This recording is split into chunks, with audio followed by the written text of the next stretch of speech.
Jour 6. À 9h, au nord de Saint-Beau, le réfugié économique suisse a d'autres soucis que sa piscine, ou plutôt, sa piscine a d'autres soucis. La cavette du moteur est inondée.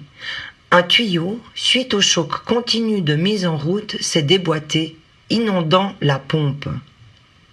Il doit alors réparer, remettre au sec, laisser sécher.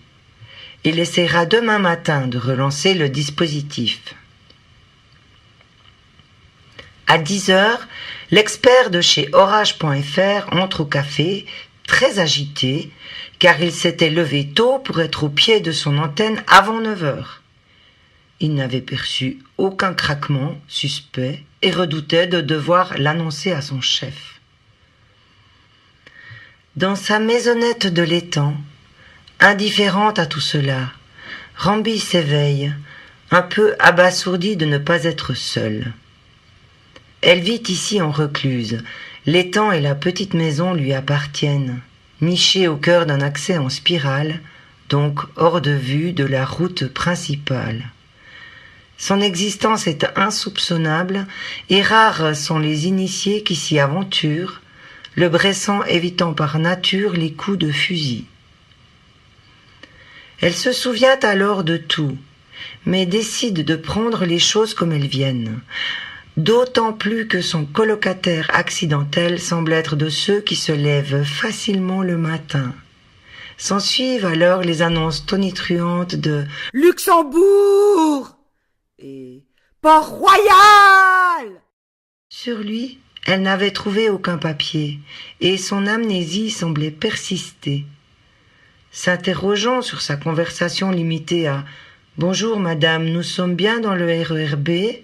et son vocabulaire d'extase, elle comprit et consulta un plan qui avait survécu à un voyage à Paris où elle était allée manifester contre l'interdiction de la chasse à la mitrailleuse en Bresse. Son amnésique égrenait les stations du RERB. Elle décida qu'il n'y avait aucune urgence à interrompre avant le terminus ce tourisme auquel elle prenait goût. On aviserait à ce moment-là, se dit-elle en Bressan, et elle alla mettre le véhicule du trappeur à l'abri des regards, puis prépara, en sifflant l'international, une jolie omelette au cèpe. Cela ne tarda pas à engager le cap sur Denfert-Rochereau. Pendant ce temps-là, à Paris, au resto des espions, le chef avait mis à la carte sa spécialité, celle qui lui avait valu une distinction de la chambre de commerce de Glaris et une exclusion de l'association des amis de la gastronomie, la pizza Crédit Suisse. Tomates, petits pois, émincés de têtes de veau, coquillettes et rhubarbe. Cet audacieux amalgame gastronomico-financier était rassurant pour les membres de l'ambassade originaire de l'Amérique profonde, terrorisés à l'idée de risquer manger des escargots. Aussi, en toute quiétude, transmirent-ils la panique qu'engendrait la disparition de l'agent spécial Colvert.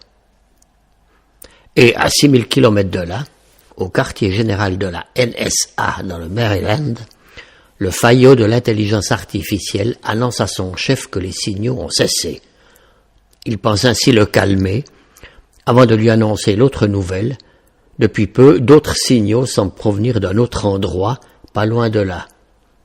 Shortcut, craignant de devoir porter le chapeau, se hâte de transmettre l'information à son pote de la CIA, car il craint par-dessus tout qu'on lui file une séance de crise le soir du gala de la vente aux enchères des pom-pom girls, qu'il ne raterait pour rien au monde.